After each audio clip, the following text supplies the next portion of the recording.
Hello everyone, myself Professor Nagari SS from KG Somaya College, Kopargaon. In today's lecture number 3, we are going to study one important topic from the chapter Chromatography Techniques, Paper and Thin Layer Chromatography. The name of the topic is HPLC, that is High Performance Liquid Chromatography. So let us start this today's lecture.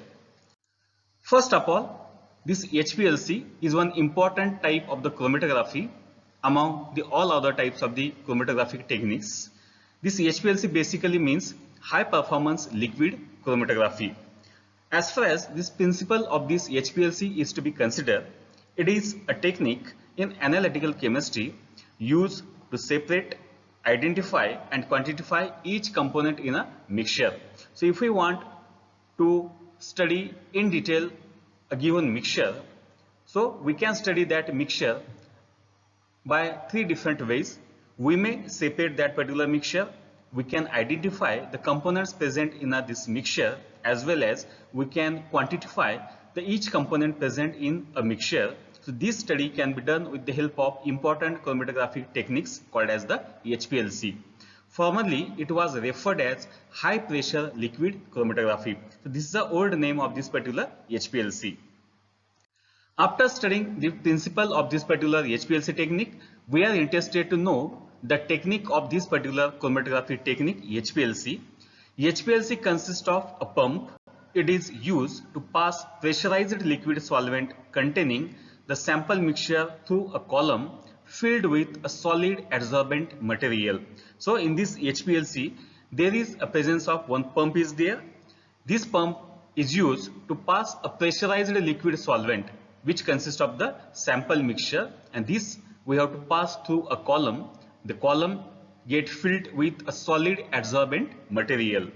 There is an interaction between each component from sample mixture with the adsorbent material. So this is an important interaction between the components present in a sample mixture to that of the adsorbent material present in a given column.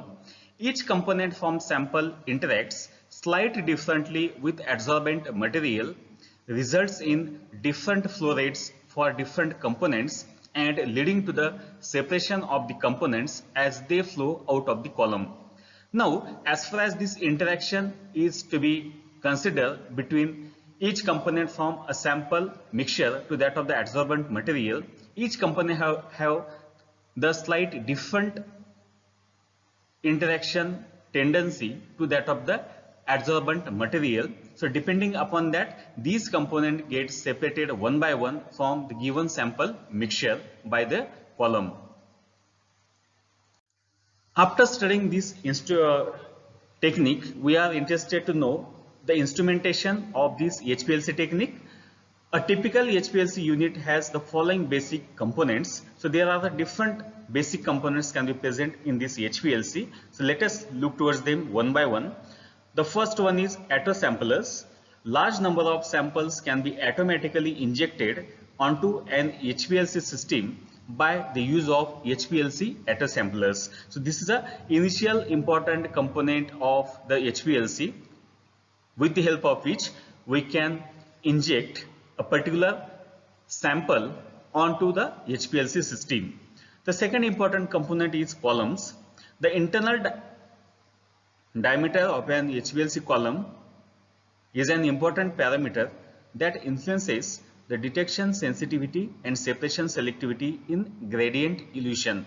So this is the important part of this HPLC called as the columns, and by using this column we can consider the sensitivity and separation selectivity in gradient elution. The third important component is particle size. The performance of the HPLC is related to the particle size. Most of the HPLC is performed with the stationary phase attached to the outside of the small spherical silica particles. These particles come in a variety of sizes. Smaller particles generally provide more surface area and better separations. So for better separations, we can use the smaller particle size, which gives the more surface area, and that's why it gives the better separations. The fourth important component of HPLC is a pore size. Many stationary phases are porous to provide greater surface area. Small pores provide greater surface area, while larger pore size have better kinetics. So as far as the pore size is to be considered, each pore size gives the different results. If we want a greater surface area and greater separation, so at that time we can use small pores, while if we want a better kinetics, so at that time we can use the larger pore size. The next component of HPLC is a pump pressure. Pumps vary in pressure capacity.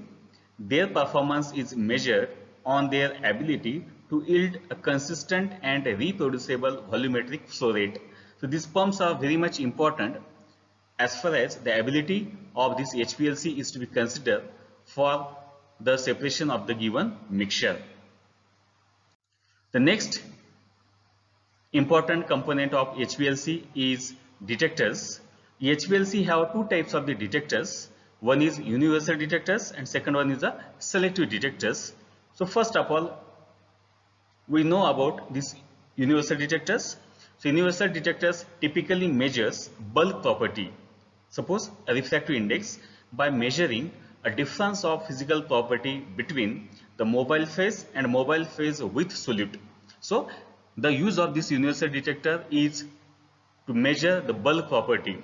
So if you want to measure the bulk property, and this measurement is done by measuring a difference of physical property. So suppose we have the physical property as a refractive index. So we have to measure the difference of this refractive index between the mobile phase, the refractive index of the mobile phase, and to that of the mobile phase with solute. So what type of refractive index can be shown? By this mobile phase with solute and without solute. So depending upon that, the detectors which can be used are called as the universal detectors. While the second detector is selective detectors. It measures a solute property by simply responding to physical or chemical property of the solute.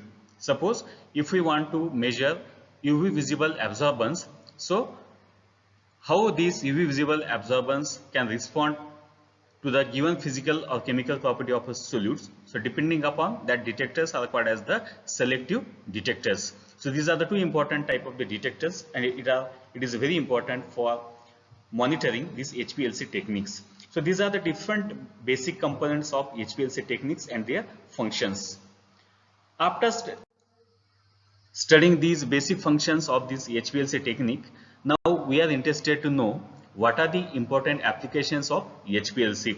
HPLC has the tremendous amount of the important applications. So here we are focusing some of them important applications. So first one is manufacturing applications. It has many applications in both laboratory and clinical science. So as far as this HPLC is to be considered, it is commonly used in laboratory and in clinical science also. It is commonly used technique in pharmaceutical development to obtain and ensure product purity. So as far as the pharmaceutical development is to be considered, HPLC has the very much importance for ensuring the product purity as well as for monitoring the drug development. So this is the first important application of this HPLC technique. The second one is the legal applications.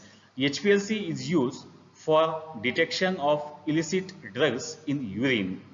It has been used to detect variety of agents like doping agents, drug metabolites, etc. So these are the legal applications of this HPLC technique. The third important application is research. HPLC is commonly used in research purposes. It is used for detecting concentrations of potential clinical candidates like antifungal and asthma drugs. It is method to confirm results of synthesis reactions. So as far as the research is to be considered, so we can monitor the progress of the research depending upon these HPLC techniques. So we can get the confirmation or we can get the proper direction of the particular research with the help of this HPLC technique. The next important application of HPLC is a medical field. HPLC is used for drug analysis. So in the medical field, if you want to analyze the efficiency of that particular drug, so we can use the HPLC technique. It is used for diagnosing vitamin D deficiencies in children. So this HPLC technique is very much important as far as the health analysis of human being is to be considered. Suppose if you want to study these vitamin D deficiencies in children, at that time HPLC is the better option for such a type of this study. So in a short, we can say that this HPLC technique is very much important for the overall fields of this nature related to the human being as well as related to the particular research purpose. So this is such an important chromatographic techniques called as the HPLC. So in this today's lecture, we study in detail this HPLC techniques. What is the principle of these techniques? What is the technique of this HPLC tech? What is the instrumentation of these techniques? What are the different important components present in this HPLC technique? And at the last, we studied what are the important applications of this particular HPLC technique.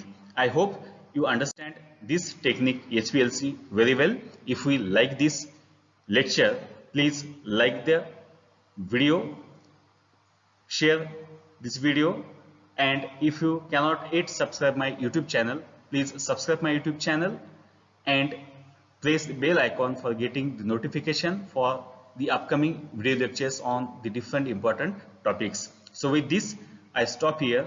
Thank you for watching this video once again. Thank you so much.